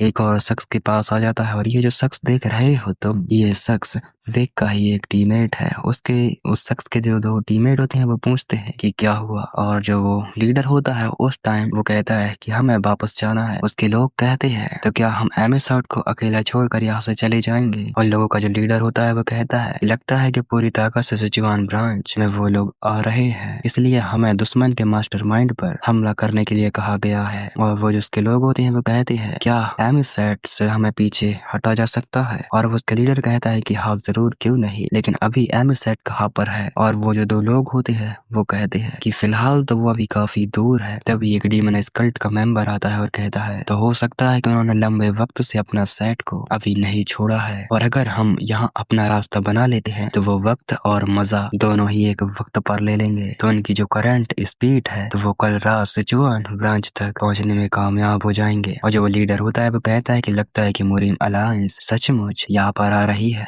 और वो अगर सचमुच जंग चाहती है तो अगर एक अच्छी जगह पर ना हुई तो जंग में मजा कैसा। और वो जो लोग होते हैं जो कह रहे थे, उसी के जो टीममेट थे वो कहते हैं मुरीम अलायंस में उसकी करंट जो फोर्स है वो काफी करीब नहीं है, लेकिन उनके पास एक काफी स्ट्रांग आर्मी जरूर है। यही कारण है कि हम जीत हासिल करने में अब तक नाकाम रहे हैं। उन लोगों का लीडर जो होता है वो कहता है तो फिर चलो अब निकलने का वक्त हो चुका है। वो सारे लोग वहाँ से निकल जाते हैं वेक की ओर, और हम चियोन को देखते हैं जो कि उन सभी को पहाड़ों के पास ले आया था। चियोन चिल्लाते हुए कह रहा था कि सभी लोगों से कि जल्द ही हमें आगे बढ़ना होगा, ये जो जंगल है हमें इसे पार करना है और पश्चिम की ओर जाने की जरूरत है। और जो डेकू होता है सभी से चिल्लाते हुए कहता है कि हमें पहाड़ की ओरों से गुजरना है, घोड़ों को यहीं पर छोड़ो और आगे चलो। जो तीनों कैप्टन होते हैं डेकू, हान और योंग, वो वहाँ से आगे बढ़ जाते हैं। चियोन वहीं पर रुक जाता है और चियोन हंसते हुए कहता है अब मेरा ये जो काम है वो यहीं पर खत्म हुआ, तुम लोगों को अब जाना चाहिए। और फिनिक्स कहती है अगर तुम इस तरह से बकवास करते रहोगे और मैं तुम्हें यहाँ पर छोड़ दूंगी तो तुम्हें प्रोटेक्ट कैसे करूंगी। चियोन को जो फिनिक्स थी वो अपने बाएं हाथ में दबेच कर ले जाती है। चियोन कहता है कि मैं उड़ रहा हूँ, लेकिन हज्जुस्ती को ये बात हजम नहीं होती। कहती है हज्जुस्ती कहता है कि कैप्टन आप मुझे इसे सौंप दीजिए। और जो चियोन था वो तो काफी अच्छे पल बिता रहा था,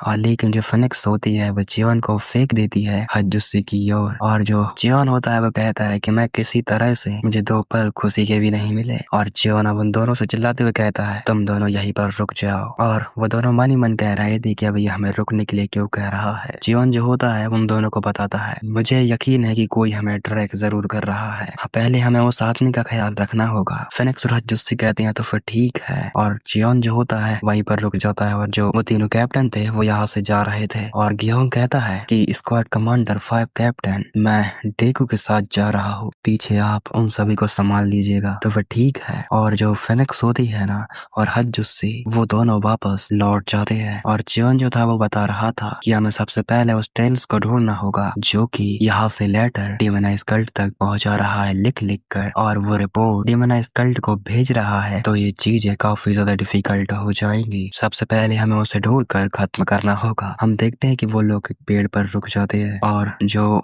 फिनिक्स होती है वो कहती है कि हम लोग ऐसी खतरनाक जगह पर क्यों रुके हुए हैं। और चियोन जो होता है वो कहता है जरा ठीक से देखो। और जो फिनिक्स होती है वो कहती है कि मुझे फाइनली वो मिल गया। चियोन कहता है तो फिर उसका ख्याल करो जाकर, हमारे वो मेहमान हैं, हमें उनकी इज्जत और खातिरदारी दोनों करनी होगी। और जो वो ट्रैकर था वो वहीं पर रुक जाता है, और उस ट्रैकर को साफ शब्दों में कहूँ तो चूतिया बना दिया गया था। और वो ट्रैकर कहता है इन लोगों ने मुझे बेवकूफ बनाया, तो मुझे लगता है मुझे जल्द ही ये जो मैसेज है वो डेमोनाइज कल्ट तक पहुंचाना होगा कि हमें सिर्फ एक धोखे में रखा जा रहा है। और वो उस मैसेज को लिखकर उस बर्ड से भेज देता है, लेकिन मैसेज भेजने में काफी देर हो जाती है क्योंकि फिनिक्स वहां आकर उस बर्ड्स को पकड़ लेती है। और वो शख्स कहता है तुम हो कौन, और वो अपने हाथ में एक डैगर को लेकर फिनिक्स को मारने के लिए बढ़ता है, लेकिन हज्जुस्ती जो था वो बीच में आ जाता है और उस शख्स पर काफी बड़ा वार करता है, जिससे वो जमीन पर जा गिरता है। और जो फिनिक्स थी वो हवा में उड़ते हुए चियोन के पास आ जाती है, और फिनिक्स कहती है जरा से देखो इसके सुंदर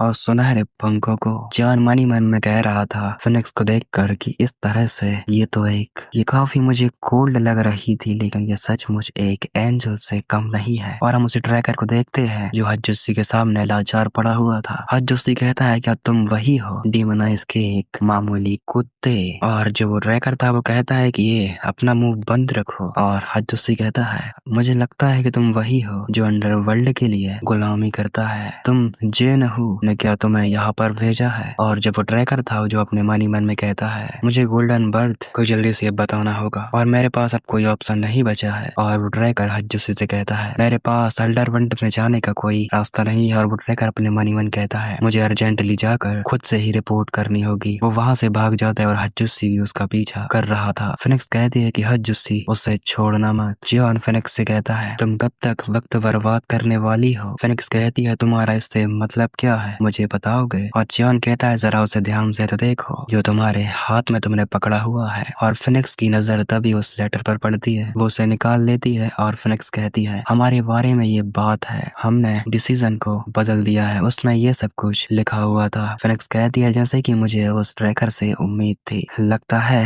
कि तुमने हम पर फिर से कर्ज कर दिया है। अगर ये लेटर डेमोनाइज कल्ट तक पहुंच जाता तो हम खतरे में पड़ सकते थे। जियोन कहता है हमें इस मैसेंजर वर्ड्स को भेजने की जरूरत तो होगी ही। और फिनिक्स कहती है लेकिन क्यों। और जियोन कहता है अगर हमारे पास ये चांस खुद चलकर आया है तो हमें इसका फायदा जरूर उठाना होगा। और फिनिक्स कहती है कि तुम कह रहे हो कि हमें लेटर को बदल देना चाहिए। जियोन तब एक पत्ते को तोड़कर कहता है कि तुमने सही कहा, हमें लेटर्स को बदलना होगा। जियोन एक लकड़ी को भी तोड़ता है और वो उस पत्ते पर 10 PM लिखता है। फिनिक्स कहती है क्या ये वही वक्त है जब हम सिचुआन ब्रांच पहुंचेंगे। जियोन कहता है कि अगर ये जो लेटर है वो इसी लेटर के हिसाब से चलते हैं तो हमारा प्लान कामयाब हो जाएगा। फिनिक्स कहती है तो ये काफी अच्छी बात है और वो उस वर्ड्स पर वो पत्ते का लेटर रख देती है और उसे उड़ा देती है। फिनिक्स कहती है कि सिचुआन ब्रांच सचमुच हेवन डेमोनाइज कल्ट पर भारी पड़ने वाला है। तुम्हें क्या लगता है, क्या तुम अब भी सिचुआन ब्रांच के बारे में सोच रहे हो या फिर एमी सेट को आपस में बदलने के लिए। जियोन फिनिक्स से कहता है डेमोनाइज कल्ट कल वहां पहुंच जाएगा, उन्होंने पहले ही इस जगह में घुसपैठ की होगी, इसलिए वो अब तक प्लैनेट्स को अंजाम देते चले आ रहे हैं। उन लोगों को ये लगता है। फिनिक्स कहती है हमला शुरू करने के लिए सिचुआन पर वो लोग कब्जा करना चाहते हैं, इसलिए उन लोगों ने पहले आना यहाँ पर चुना। जियोन कहता है अगर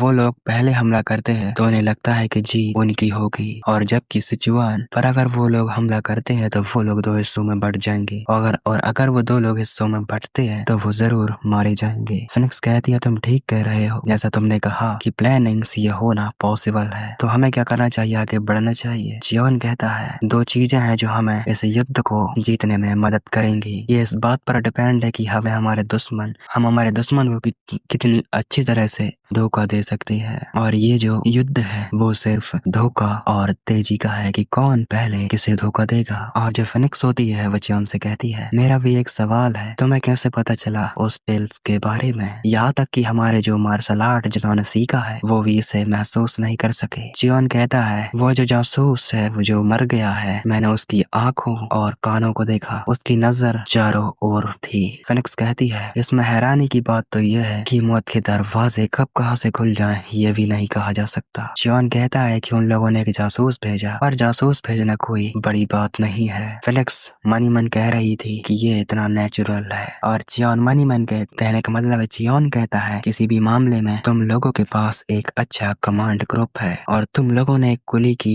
बातों को अनदेखा नहीं किया और बिना किसी शक के एक कुली पर भरोसा कर लिया। और फिनिक्स कहती है मुझे नहीं पता लेकिन तुम्हारे शब्दों में कुछ अलग से ही पावर है, और जो तुमने कहा हमारे पास उसे मानने का तुमने कोई मौका ही नहीं छोड़ा। जियोन कहता है इसे ही तो कहते हैं the power of words. Power हमेशा अपने वर्ड्स में रखी जाती है, और वर्ड्स जितने खतरनाक होंगे उसकी पावर उतनी ही ज्यादा खतरनाक होती चली जाएगी। फिनिक्स कहती है ये हमला और ये केस ये दोनों ही अलग हैं, और जो भी तुम कहते हो उससे तुम किसी भी सिचुएशन से निपटने और उससे निकलने का रास्ता अपने आप बना लेते हो, और जो सारे लोग थे वो आगे बढ़ने पर तुले हुए थे। और फिनिक्स कहती है इसके बजाय हम अगर कामयाब होते हैं तो हम और जल्दी और ज्यादा लोगों को बचाना में कामयाब हो जाएंगे, इसलिए प्लीज अपने इस वर्ड्स वाली पावर पर भरोसा करो और हमारा साथ दो। जियोन कहता है मेरी इतनी तारीफ ही मत करो, अगर मैं यहाँ से गिर जाऊँ तो क्या तुम मुझे बचाओगी भी। और जियोन चिल्लाते हुए कहता है मैंने सिर्फ अंदाजा लगाया है, देखते हैं ये सच होता भी है या नहीं, मैं हमेशा से ही जीतता चला आया हूँ। और फिनिक्स कहती है क्या जीतते। और जियोन कहता है मैं हर एक मामले में हर एक सिचुएशन से निकलने की चाहत को रखता हूँ, और मैं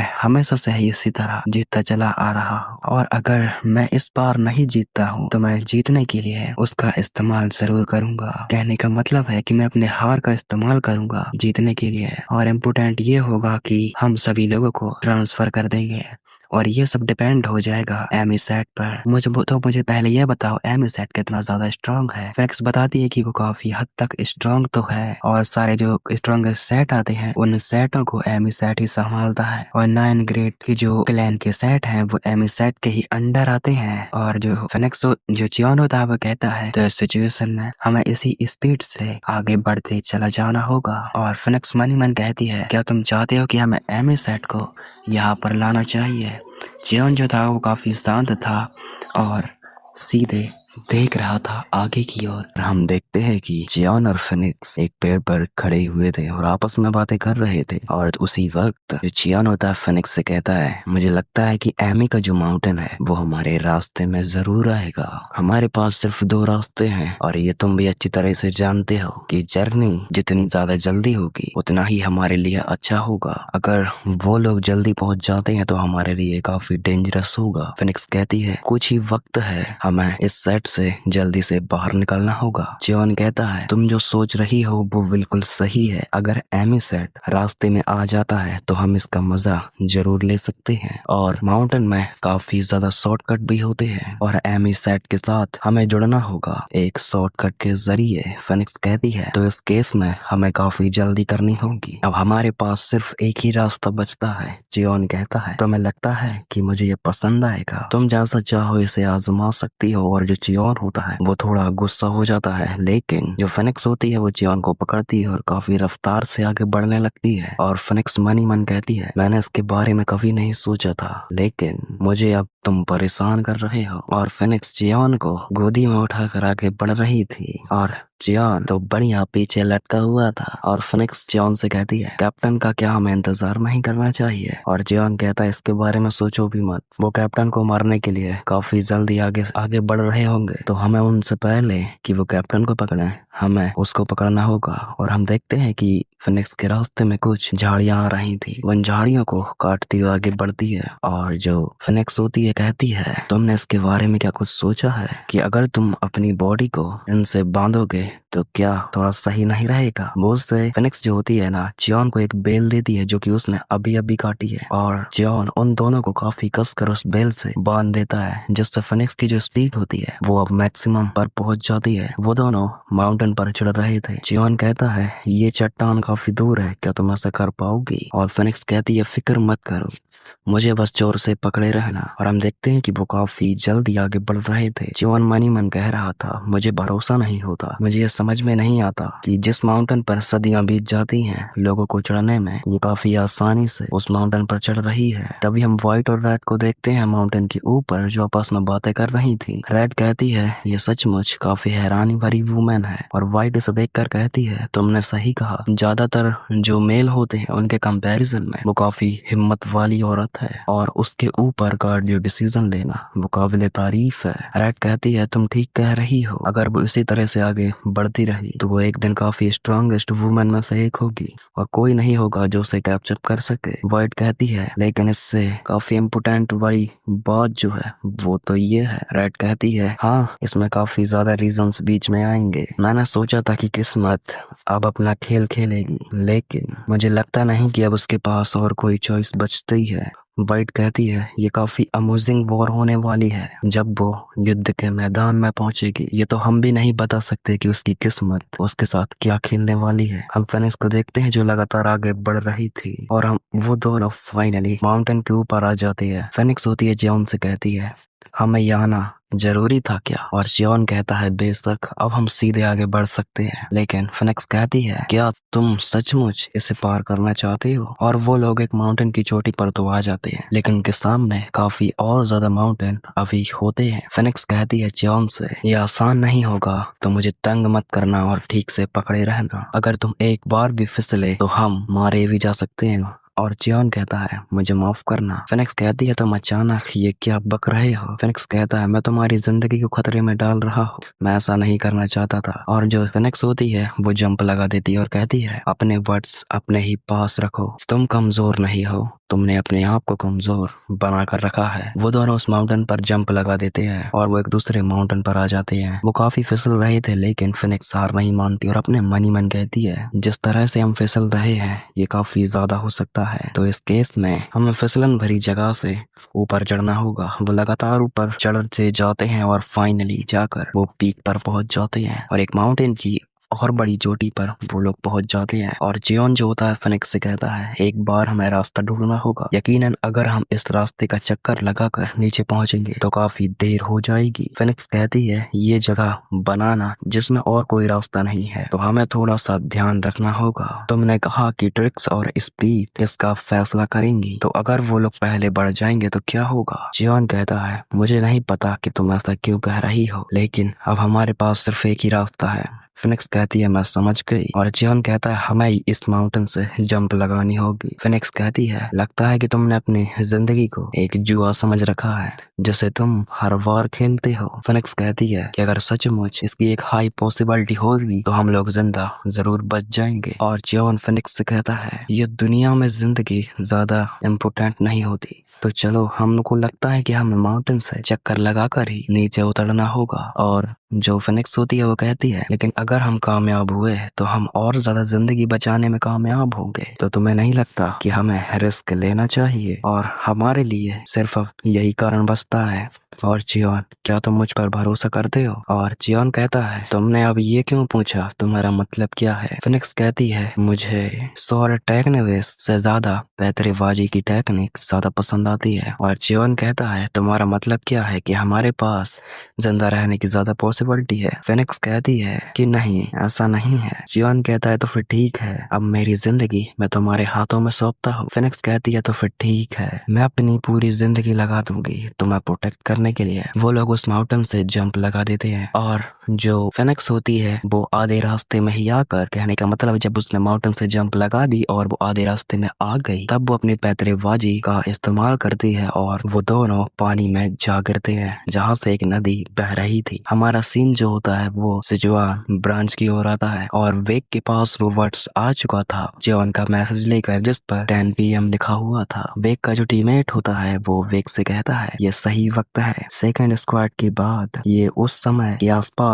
होना चाहिए। और वेक कहता है यही तो एक दिक्कत है। और जिसका टीममेट होता है वो कहता है कि सॉरी लेकिन आपका मतलब क्या है? और वेक कहता है ये परफेक्ट है, अगर वो सचमुच इसी टाइम पर यहाँ पर आएंगे तो एक प्रॉब्लम तो पैदा होगी ही। अगर ये देखकर लगता है कि उसके पास एक कागज के टुकड़े पर लिखने तक का वक्त नहीं था इसलिए उसने एक पत्ते पर लिखा, तो उसके पास वक्त नहीं था, तो इसका मतलब यही हुआ कि वो लोग सचमुच अगर 10 बजे यहाँ पर आ रहे हैं। और उसका टीममेट कहता है तो ये वो वक्त है जहाँ पर काफी बड़ी भीड़ हमारे सामने होगी। वे कहता है तुमने सच कहा, अगर हम इसी हिसाब से अंदाजा लगाते हैं तो हमारे पास वक्त नहीं होगा कि दुश्मन हमारे कितने ज्यादा हैं। और उसका टीममेट मनी मन कहता है ये काफी हैरानी भरा है कि ये सोचते वक्त कि हमारे दुश्मन कितने ज्यादा होंगे। वे कहता है युद्ध की तैयारी करो और अगर वो यहाँ सच में आ रहे हैं तो हमारे पास लड़ना ही होगा हमें, और दूसरी जगह अगर वो जा रहे हैं तो हम पीछे से उन पर वार करेंगे। और उसका टीममेट कहता है हमारे पास जो करंट फोर्स बची है हमारा जीतना मुश्किल होगा, तो हमें सेकंड स्क्वाड का क्या वेट नहीं करना चाहिए? और जो वेक होता है वो कहता है वेट, मेरा दिल अब मुझसे कुछ और ही कह रहा है। वो कह रहा है कि हमें जल्दी से आगे बढ़ना होगा। और हम देखते हैं कि जो उसका जो टीममेट होता है वो अपनी सारी फोर्स से चलाते हुए कहता है कि सारे लोग कैप्टन की स्पीड को मैच करेंगे और कैप्टन के साथ ही आगे बढ़ेंगे। हम देखते हैं कि वेक के सारे जो फोर्स थी वो वेक के साथ आगे बढ़ रही थी। और हमारा सीन जो होता है वो जियोन और फिनिक्स पर आता है जो वो लोग नदी से बाहर निकल आते हैं। और जियोन होता है फिनिक्स से कहता है अब मैं समझा तुम्हारा मतलब क्या था कि तुम स्वॉर्ड टेक्निक से ज्यादा पैतरेबाजी की टेक्निक पसंद करती हो। जब हम गिरने में बिजी थे तो तुमने अपनी पैतरेबाजी टेक्निक का इस्तेमाल किया और हमारी गिरने की स्पीड को कम कर दिया। मैं उस वक्त ये सोच भी नहीं पाया। फिनिक्स कहती है क्या तुम डरे नहीं थे? जियोन कहता है ये जरूरी नहीं था। फिनिक्स कहती है मैं इतनी ऊंची जगह से गिरते वक्त काफी ज्यादा डर गई थी। और जियोन कहता है मुझे भरोसा था कि तुम मेरे भरोसे पर पानी नहीं फिरने दोगी। फिनिक्स कहती है लेकिन मैं घबरा गई थी जब हम गिर रहे थे। मेरे दिमाग में काफी ज्यादा ख्याल आ रहे थे कि अगर मैं पैतरेबाजी की टेक्निक में कामयाब नहीं रही तो कुछ बुरा भी हो सकता है। और जियोन कहता है लेकिन कुछ भी कर हम बच तो गए, लेकिन फिर भी मैं तुम्हें शुक्रिया कहना चाहता हूँ, तुमने आज मेरी फिर से एक बार और जान बचा ली। फिनिक्स कहती है कि इस तरह से हमारे पास लेटने का वक्त नहीं है। जियोन कहता है तुम ठीक कह रही हो, अगर हम इस तरह से लेटेंगे तो हमारा कूदना पहाड़ से इसका कोई मतलब नहीं होगा। फिनिक्स कहती है लंबे वक्त तक आराम कर कर उठना ये काफी अच्छा होता है, लेकिन क्या मुझे सच बताओ तुम डरे नहीं थे? मैंने सुना है तुम काफी ज्यादा बहादुर भी हो और उस वक्त तुम्हारी जिंदगी मेरे हाथों में थी, इसलिए मैं और ज्यादा डर गई थी। और मेरी जिंदगी में ऐसी काफी बहुत चीजें हैं जो मुझे करनी है, इसलिए जब हम गिर रहे थे तो मेरे दिमाग में काफी ज्यादा ख्याल आ रहे थे। और जियोन जो होता है इस बातों को सुनकर अपने मन ही मन कह रहा था मैंने भी यही सोचा था कि मैं काफी स्ट्रांग वुमन के साथ हूँ, इसलिए मैंने तुम्हारे साथ आने का फैसला किया। लेकिन अब सचमुच तुम मुझे कंफ्यूज कर रही हो कि वो कौन सा असली है। और जो फिनिक्स होती है वो हंसते हुए कहती है हमें आगे बढ़ना होगा बिना किसी ब्रेक के, और क्या तुम मुझे कुछ मोटिवेशन दे सकते हो? जियोन कहता है फिनिक्स से कि वे एक वन है, अगर उसके पास हमें धोखा देने का एक मौका होगा तो फिनिक्स कहती है तो इसका मतलब ये हुआ कि जो पत्ते हमने उस पर भेजा था तो तुम उसके बारे में बात कर रहे हो। जॉन कहता है वेग वनी कोई नॉर्मल आदमी नहीं है, उसके डिसीजन काफी ज्यादा खतरनाक होते हैं। अगर उसे लगा कि जो हमने उसे लेटर भेजा था वो गलत है तो वो तुरंत सिचुएशन से बाहर चला जाएगा। और जो फिनिक्स होती है वो कहती है इतना मोटिवेशन ठीक है तो हमें चलना चाहिए। वो जियोन को पकड़ती है लेकिन जियोन कहता है प्लीज तुम अकेले यहाँ से चले जाओ, मुझे अकेला छोड़ दो। फिनिक्स कहती है तुम्हारा मतलब क्या है, तुम किस बारे में बात कर रहे हो कि मुझे अकेला छोड़ दो? और जो जियोन था उसके चेहरे पर हमें उदासी छाई हुई दिख रही। जियोन फिनिक्स से कहता है एमिसेट जो नन थी वो इसी नदी का फॉलो कर रही थी, और अगर वो इसी नदी का फॉलो कर रही थी तो इसी नदी के बिल्कुल टॉप पर जाने का सोच रहे थे, तो फिर इसका पॉसिबिलिटी ये हुआ कि हमें पहले ही एक जो अच्छी जगह है वो हम लोगों को मिल गया है। और फिनिक्स जो होती है जियोन से कहती है कि तुम आखिरकार क्या सोच रहे हो? जियोन कहता है कि मैं दक्षिण से पूरब जाने के बारे में सोच रहा था क्योंकि वहाँ पर एक मैन फोर्स होना चाहिए। वो यहाँ से लगभग 5 किलोमीटर की दूरी पर है जहाँ पर यांगलोंग सेंट्रल व्यू से कहा जाता है, और अगर मैं सही हूँ तो वो जगह वही होगी जहाँ पर हमारे दुश्मनों का हेडक्वार्टर होगा। और फिनिक्स कहती है क्या तुम अकेले वहाँ जाओगे, क्या तुम ठीक भी रहोगे? जियोन कहता है फिक्र मत करो, भले ही मैंने मार्शल आर्ट नहीं सीखा लेकिन मैं अपनी जिंदगी को प्रोटेक्ट करने में कामयाब हूँ, लेकिन हमारे पास अभी वक्त नहीं है, हमें जल्दी से निकलना चाहिए। और अगर ये बैटल हम जीतते हैं या फिर हारते हैं इससे कोई फर्क नहीं पड़ता, लेकिन जितनी जल्दी हमारे लिए एमिसेट आ सकता है उतना ही हमारे लिए अच्छा होगा। और जो फिनिक्स होती है वो जल्दी से कहती है कि तो फिर ठीक है बाद में मिलते हैं। और जियोन फिनिक्स से कहता है मैं तुम्हें एक बात बताना भूल गया, तो अब मैं तुम्हें बताता हूँ कि उस माउंटेन के ऊपर चट्टान पर एक रास्ता जाता है। फिनिक्स कहती है क्या तुम नैरो वाले रास्ते का बात कर रहे हो, क्या वो उसी से होकर जाता है? जियोन कहता है ये नॉर्मल लोगों के लिए खतरनाक है लेकिन तुम्हारे जैसे शख्स के लिए नहीं जिससे मार्शल आर्ट आता है और वो पैतरेबाजी का यूज करता है, तो ये तुम्हारे लिए शॉर्टकट होगा और ये कई किलोमीटर बचा देगा तुम्हारे लिए। जियोन कहती है तो फिर ठीक है अब मैं इसी का इस्तेमाल करूंगी, तो अब मैं जा रही हूँ, अब अपना ध्यान रखना। और जियोन जो होता है वो मन ही मन कह रहा था कि तुम्हें भी अपना ध्यान रखना होगा, तो मिलते हैं बाद में। और जियोन अपने मन ही मन फिर से कह रहा था कि मुझे भी चलना चाहिए, मुझे भी जल्दी जाने की जरूरत है। जियोन वहां से भाग रहा था और रात हो जाती है और हम लोगों को डेकू क्लैन और जो डेमोनाइज कल्ट का जो फोर्स थी हमें वो दिखाई दी जाती है, जो कि पहले एमिसेट यहाँ पर गए थे लेकिन ये लोग वहां से लौट कर आ गए। और जो डेकू होता है वो जियोन के बारे में सोच रहा था। जियोन ने जब डेकू से कहा था कि मेरा अंदाजा यही है कि मुरी मलाइंस उसी जगह पर होगा जहाँ पर डेमोनाइज कल्ट आएगा, तो इसकी पॉसिबिलिटी यही होगी कि ग्यांगलोंग सेंटर में वो लोग मौजूद होंगे। और डेकू सभी लोगों से कहता है कि उसने बिल्कुल सही अंदाजा लगाया था कि एक मार्शल आर्ट वो नहीं है, लेकिन उसका अंदाजा बिल्कुल सही था कि जितनी तेजी से आगे हम बढ़ेंगे उतना ही ज्यादा हम एग्जैक्ट लोकेशन का पता लगा पाएंगे। आन जो होता है वो डेकू से कहता है वो सचमुच अनबीटेबल है, उसके बारे में जितना सोचूं उतना कम है। उस जैसा कोई आदमी जो एसगार्ड में एक कुली का काम कर रहा था। तभी एक और जो कैप्टन होता है वो कहता है अरे मैंने इसके बारे में तो सुना है, ग्यांगलोंग सेंटर वो एक काफी शानदार व्यू होता है। डेकू इसे सुनकर कहता है वो लड़ते वक्त लोगों को मरने की एक अच्छी जगह होती है। और तभी हम उस कैप्टन को देखते देखते हैं जो अपने पास खड़े लोगों से कहता है तो सिचुआन सेंट्रल को ढेर करने के बजाय अब ये हमारे रास्ते में आ रहे हैं। उस कैप्टन का एक जो टीममेट होता है वो कहता है कि लगता है कि हमें धोखा दिया गया है, और उसका सेकंड जो टीममेट होता है वो कहता है तो बदकिस्मत से एमिसेट यहाँ आने का फैसला उसने नहीं लिया, वो काफी मीठा हो रहा है। वो कैप्टन कहता है देखो ये लोग भी कुछ ट्रिक्स अपना रहे हैं। वो टीममेट कहता है लेकिन ये नंबर्स में हम काफी नुकसान में हैं अभी। और वो कैप्टन कहता है लेकिन अभी हम सब कुछ हासिल करने की कगार पर भी है क्योंकि वेक यहाँ पर कुछ ही देर में आने वाला है। और उनके वो टीममेट कहते हैं तो फिर ठीक है, अगर वो यहाँ आने वाला है तो हमको भी ये शुरू कर देना चाहिए। और कैप्टन कहता है तो ठीक है,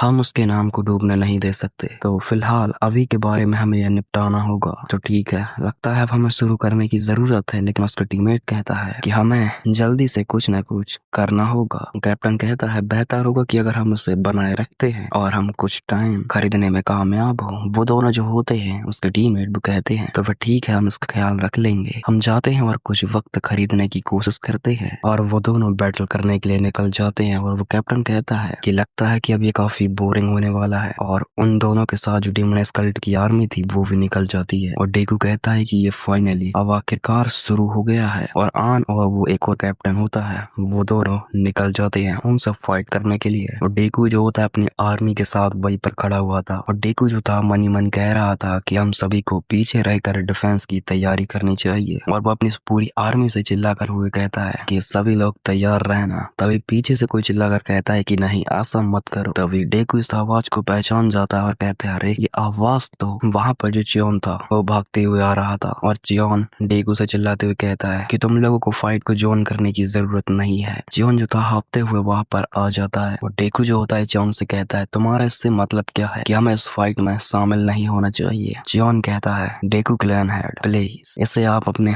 आर्मी पर ही छोड़ दीजिए। डेकू कहता है क्या बकवास कर रहे हो तुम, हमें बैठ कर देखने की जरूरत नहीं है, यहाँ पर एक वॉर हो रही है ना कि कोई गली की कोई लड़ाई। चियोन कहता है फाइट के बीच हम हमला कर तो सकते हैं, इसलिए हमें कुछ तैयारी करने की जरूरत है। डेकू कहता है हेवन डीमन स्कल्ट का कैप्टन जो सिचुआन की ओर आ रहा है। और जो जियोन होता है वो कहता है तो इसके बारे में मुझे यकीन है कि ये एक हाई पॉसिबिलिटी का एक केस सामने आने वाला है। और डेकू कहता है अगर ऐसा है तो हम सभी को फाइट में काफी ज्यादा अच्छा करना होगा। और अगर यहाँ पर डीमन स्कल्ट का लीडर यहाँ पर आ जाता है तो जियोन कहता है कि तुम ये कब तक सोचोगे, क्या तुम्हें अब भी समझ नहीं आ रहा। और कैप्टन जो होता है डेकू वो कहता है लगता है कि 4 घंटे काफी होंगे उसे यहाँ तक आने के लिए, लेकिन अगर ऐसा ही चलता रहा तो हम अपने आधे सोल्जर्स को खो देंगे। जॉन कहता है ये 4 घंटे ये काफी लंबा वक्त है, और अगर वेक यहाँ पर आता है तो अपनी फोर्स को चार्ज करेगा,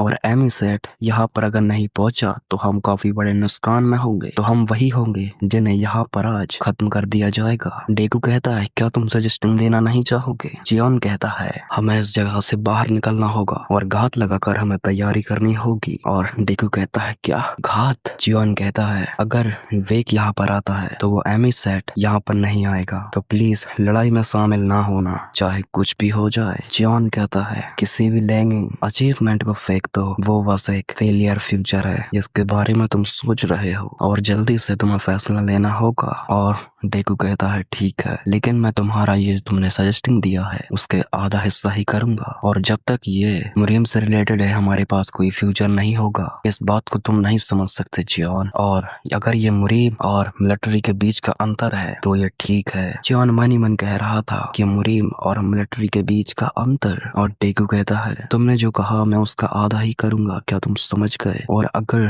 तुम्हारी राय यही है तो हम कुछ भी नहीं कर सकते, और हम अपनी आर्मी की जिंदगियों को खोते ही रहेंगे, और इसके लिए जो भी सैक्रिफाइस होंगे हम उनको कम करेंगे और इसका आधा हिस्सा चुनेंगे जो कि घात लगाकर बैठेगा। और डेकू अपनी आर्मी से चिल्लाते हुए कहता है जो कि पीछे खड़ी थी, और वो कहते हैं कि डेकू क्लैन, और जो सारे लोग थे वो कहते हैं कि जी सर। डेकू कहता है कि जो लेफ्ट स्क्वाड है वो बैटल को ज्वाइन करेंगे, और जो राइट स्क्वाड है वो घात लगाकर बैठेंगे। और बिना कुछ वक्त की बर्बादी किए वो वो डेकू के ऑर्डर्स को फॉलो करते हैं और हम देखते हैं बैटलफील्ड में जहाँ पर कई सारे डीमनाइज कल्ट के लोग और डेकू के क्लैन के मेंबर मारे जा रहे थे। आन जो होता है वो उसी एलियन टाइप शख्स से फाइट कर रहा था और जो एक और कैप्टन होता है वो भी। हम उसी कैप्टन की ओर आते हैं जो कहता है कि ये आदमी तो लूनर चक्रम का यूज करता है और ये कोल्ड ब्लड का भी यूज कर रहा है। उन दोनों कैप्टनों का एक काफी बड़ा क्लैश होता है और जो डेकू क्लैन का कैप्टन होता है वो कहता है कि मेरा नाम नेगंग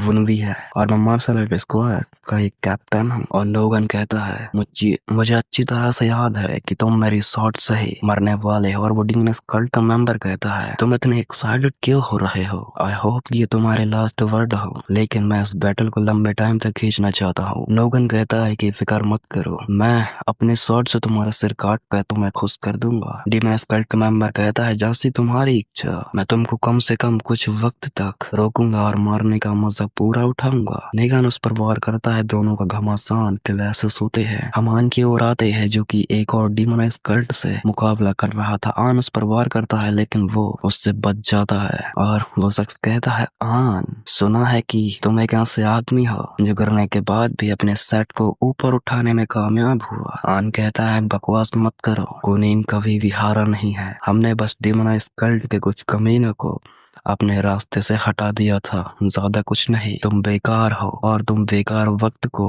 खरीदने की कोशिश कर रहे हो। वो डीमोनाइज कल्ट का शख्स कहता है तुमने कभी नहीं सोचा होगा कि मैं इसकी परमिशन दूंगा तुम्हें। तुमको तो आभारी होना चाहिए कि तुम्हारी मौत मेरे हाथों से होगी। आन कहता है वाह, काफी अच्छा जोक था, मैं एक और सुनूंगा। और आन जो होता है वो भी तैयार हो जाता है और दोनों का एक क्लास होता है। और जॉन कहता है कि आप इतनी ऊंची चट्टानों के डेगू जो होता है जॉन से कहता है कि तुम लोग इतनी ऊंची चट्टानों से गिरने के बाद भी बच गए, वो भी जिंदा। और तुम लोगों ने सेवल सेट जाने का डिसीजन भी लिया, तुमने हमारी काफी मदद की है, तुम यहाँ तक और दौड़ कर भी आए। तुम्हारे लिए जितना शुक्रिया कहा उतना कम है, लेकिन तुम्हारी इस पॉसिबिलिटी के लिए अब हमें जीतना होगा। जियोन कहता है मैं ये पता लगाने में कामयाब नहीं हूँ कि आगे क्या होगा।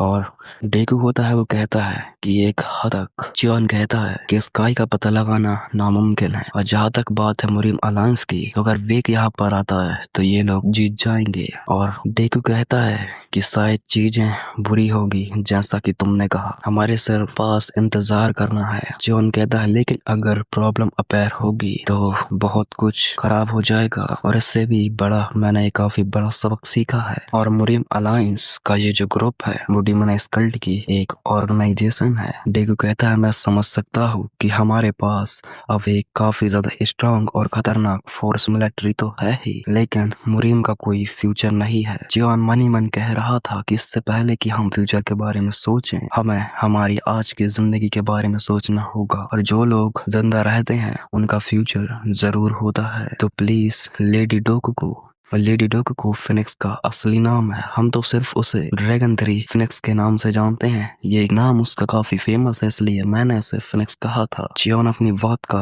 पूरे करता और कहता है आपको एक फ्यूचर देखना होगा सिर्फ मेरे लिए। और हम देखते हैं कि उनके जो पीछे थी काफी ज्यादा सोल्जर्स की मौतें होती हैं, जो कि काफी ज्यादा चीखें आती हैं। कई डीमोनाइज कल्ट के लोग मारे जाते हैं, कई डेकू मुरीम अलायंस के लोग मारे जाते हैं। तभी जियोन जो होता है वो डेकू से कहता है लगता है कि डीमोनाइज कल्ट पहले से ही यहाँ पर था। और डेकू कहता है कि वो लोग वहाँ घात लगाकर झूठ बोल रहे थे, लेकिन डीमोनाइज कल्ट की कमीनों ने पास्ट में जाने के बजाय तुरंत हमला कर दिया। वो लोग हमला कर रहे हैं बिना देखे। जियोन कहता है उन पर हमला नहीं किया गया, बल्कि हमला तो उन लोगों पर किया गया है। डेकू कहता है तुम कह रहे हो कि दुश्मन हमारे पास घात लगाकर सिर्फ हमें भटकाना चाहते थे। और जियोन कहता है तुम उस ग्रुप को देख रहे हो जो चारों ओर चक्कर लगा रहा है। डेकू पीछे देखता है तो वो देखता है कि वेक का जो एक कैप्टन था वो वहाँ पर मौजूद था। डेकू से देखकर कहता है कि ये तो ब्लैक वुल्फ स्क्वाड का एक कैप्टन है, ये ब्लैक वुल्फ स्क्वाड का है, तो इसका मतलब ये है कि ये वेक से थोड़े लो रैंक पर होगा।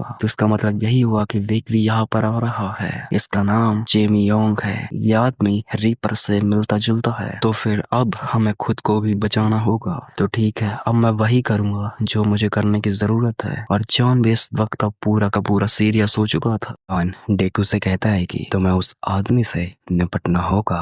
डेकू कहता है हमारे पास कोई मार्शल आर्टिस्ट नहीं है जो ब्लैक वुल्फ स्क्वाड के कैप्टन चोमियोंग के साथ फाइट कर सके, इसलिए अब मुझे ही उसके साथ फाइट करनी होगी। लेकिन तभी कोई चिल्लाते हुए कहता है कि क्या मैं उसकी देखभाल कर सकता हूँ। और हम देखते हैं कि वहाँ पर हज्जुस्सी जो था वो आ चुका था। हज्जुस्सी जो था वो डेकू से चिल्लाते हुए कहता है कि क्लैन हेड प्लीज आप यही रहें और जो वॉर चल रही है उसकी कमांड को संभालें। तभी डेकू हज्जुस्सी को देखकर कहता है कि ब्रदर जो, और अब हमें पता चलता है कि डेकू जो है ना हज्जुस्सी उसका ब्रदर है। और तभी हज्जुस्सी कहता है कि मुझे माफ करना ब्रदर, मैं थोड़ा लेट हो गया, लेकिन मैं आपको बाद में शांति से सब कुछ समझा दूंगा। हज्जुस्सी चोमियोंग से फाइट करने के लिए चला जाता है। और चियोन जो होता है डेकू से कहता है कि क्या इसका नाम जो है वो जेनू है और ये काफी ज्यादा स्ट्रॉन्ग लग रहा है। और डेकू इसे सुनते हुए कहता है कि वो स्ट्रॉन्ग तो है और मुझे अपने ब्रदर पर पूरा भरोसा है क्योंकि उसने मुझे काफी बार बचाया है। और जब डीमनाइज कल्ट ने बॉर्डर पर विक्ट्री कर ली थी तो उत्तरी आइस प्लेस में उसके साथ जुड़ने से उसने इनकार कर दिया था और ये जो था वो अब भी प्रोसेस में अभी जारी है। चियोन कहता है तो फिर इस मामले में डीमनाइज कल्ट के खिलाफ ये एक अच्छा मौका होगा, तो हमें अपनी फीलिंग्स को स्ट्रॉन्ग बनाकर यहाँ से फाइट करनी होगी। तभी हम देखते हैं कि उन दोनों डेकू और चियोन के पीछे काफी बड़ा धमाका होता है। और डेकू से सुनते हुए कहता है कि क्या अब ये मत कहना कि जो वेक के सभी स्क्वाड है ना वो यहाँ पर आ चुके हैं। और चियोन मनी मन कह रहा है कि वेक तुम हो कहा। और डेकू कहता है कि मुझे लग रहा है कि वो लोग वहाँ पर जिंदा होंगे भी या फिर नहीं, जो हम कर सकते हैं वो हम पूरा कर रहे हैं। तभी हम एक साइड वेक को देखते हैं और दूसरी साइड चियोन को, और दोनों के मन में सिर्फ एक ही सवाल है कि आखिरकार तुम हो कहाँ। और चियोन मनी मन कह रहा था कि आखिरकार इस फॉरेस्ट को हो क्या रहा है और ये तो एक हाई प्लेस है। तभी चियोन जो होता है, चियोन की नजर एक पेड़ के ऊपर पड़ती है जहाँ पर वेक खड़ा हुआ था। और चियोन मनी मन कह रहा था कि लगभग 11 साल बीत चुके हैं, मैंने उसे देखा नहीं, उसने अपने आप में काफी ज्यादा इम्प्रूव किया है, जो वो कभी हुआ करता था वो नहीं है, उसने अपने आप को काफी हद तक स्ट्रॉन्ग बना लिया है। डेकू कहता है तो ये है वेक बुन ही, मैंने सुना है कि सुप्रीम रूलर के तुम उस स्टार को देख रहे हो ना जो उसके सिर के ऊपर है, देखकर लग रहा है कि सुप्रीम रूलर स्टार कह रहा है कि वही उसका एक सक्सेसर है। और चियोन डेकू से कहता है कि प्लीज यहाँ से भाग जाओ। और डेकू कहता है क्या तुम इस सिचुएशन में भागना चुनोगे। चियोन कहता है वेग यहाँ पर आ गया है, हमारे पास जीतने का कोई मौका नहीं है, इसका मतलब ये है कि भले ही एमिसेट यहाँ पर आ जाए हम जीतने में नाकाम होंगे। और काफी कुछ जो धमाके थे वो भी हो रहे थे। डेकू कहता है मुझे पता है कि हम इस लड़ाई में अपनी पूरी पावर से हारेंगे, लेकिन मैं भाग तो बिल्कुल नहीं सकता। जॉन कहता है कि वेक पहले ही हमारी सभी फोर्स के बारे में जानता है, तो इस वक्त जो डीमनाइज कल्ट है वो सिचुएशन में जा चुका है, तो हम ये कह सकते हैं कि हम अब कुछ नहीं कर सकते। और करंट सिचुएशन को देखकर मैं इसकी भविष्यवाणी देख सकता हूँ। उसके टॉप पर जो सभी चर होंगे मैं उनकी कैलकुलेशन आराम से कर सकता हूँ। और इस सिचुएशन में सिर्फ हमारे पास एक ही रास्ता बचता है, जो रास्ता नहीं है हमें उस रास्ते को बनाना होगा। डेकू कहता है क्या बचने का एक रास्ता बनाना होगा। और डेकू कहता है कि फिर मुझे याद आया कि मुरीम में, क्या तुम जानते हो कि मार्शल आर्टिस्ट मरते क्यों हैं? जिस वक्त उनकी इच्छा मर जाती है वो अपनी पीठ दिखा लेते हैं, और यही सच्चाई है कि वो अपनी पीठ दिखाते वक्त ही मर जाते हैं। वो आखिरी तक लड़े जब तक वो अपनी पीठ नहीं दिखाते, और अगर ऐसा होगा तो हम सब मारे जाएंगे। जॉन कहता है मुरीम में ये सिर्फ एक कॉमन ज्ञान है। और डेकू कहता है घबराते हुए कि तुम क्या कह रहे हो और तुम चाहते हो कि हम इस कॉमन ज्ञान को तोड़ दें। जॉन कहता है कि मुरीम की जो स्ट्रीट स्ट्रेटजी और प्रैक्टिस वगैरह है। और फिर डेकू कहता है क्या तुम प्रैक्टिस नहीं करते, लेकिन हर कोई अच्छी तरह से ये जानता है कि उसे क्या कब करना है और क्या नहीं। जॉन कहता है इसी के साथ तो लोगों को लेकर हम भागेंगे, और किस्मत से समय और जगह दोनों ही अलग अलग होंगी। डेकू से सुनकर हैरान रह जाता है और कहता है क्या समय और जगह दोनों अलग अलग, क्या कह रहे हो तुम? जॉन कहता है जल्दी ही बारिश होने वाली है, और इस बारिश में ये जो हवा है वो पूरी तरह से घुल मिल जाएगी। हम आसमान को देखते हैं और बदल भी काफी ज्यादा आ चुके थे। और डेकू कहता है जैसा तुमने कहा कि बारिश में हवा जो है वो पूरी तरह से मिल जाएगी। जॉन कहता है कि अगर हम वहाँ दक्षिण से पूरब की ओर की जंगल की ओर जाते हैं तो हम वहाँ पर नैरो पैथ की जगह पर जाकर मिल जाएंगे और हम सेफ हो सकते हैं। हमारे लिए जिंदा रहने का सिर्फ सिर्फ आखिरी रास्ता है। और जो डेकू होता है वो कहता है क्या नैरो ब्रेथ वो एक रास्ता है जो मार्शल आर्ट के दुश्मनों को रोकता है। जियोन कहता है लेडी डोकू कहने का मतलब है कि फिनिक्स एमिसैट की वहां पर गई है, इसलिए हमें जल्दी करना होगा, हमारे पास वक्त नहीं है, तो प्लीज जल्दी से अपना डिसीजन लो। और डेकू जो होता है वो अपना डिसीजन लेते हुए कहता है यकीनन मेरा फैसला सही भी होगा या नहीं, भागना कुछ ऐसा है एक मार्शल आर्टिस्ट के लिए। और डेकू कहता है तो फिर ठीक है, जैसा कि तुमने कहा मैंने फैसला लिया है कि हम इसे बनाए रखेंगे। और डेकू सभी लोगों से चिल्लाते हुए कहता है कि डेकू क्लैन की सभी टीम और सारे लोग जहाँ हैं वो एक भी कदम नहीं हिलेंगे। तुमने सभी कुछ अच्छा किया है लेकिन अब हमें ट्रांसफर होने की जरूरत है। सारे लोग कहते हैं कि जी कैप्टन।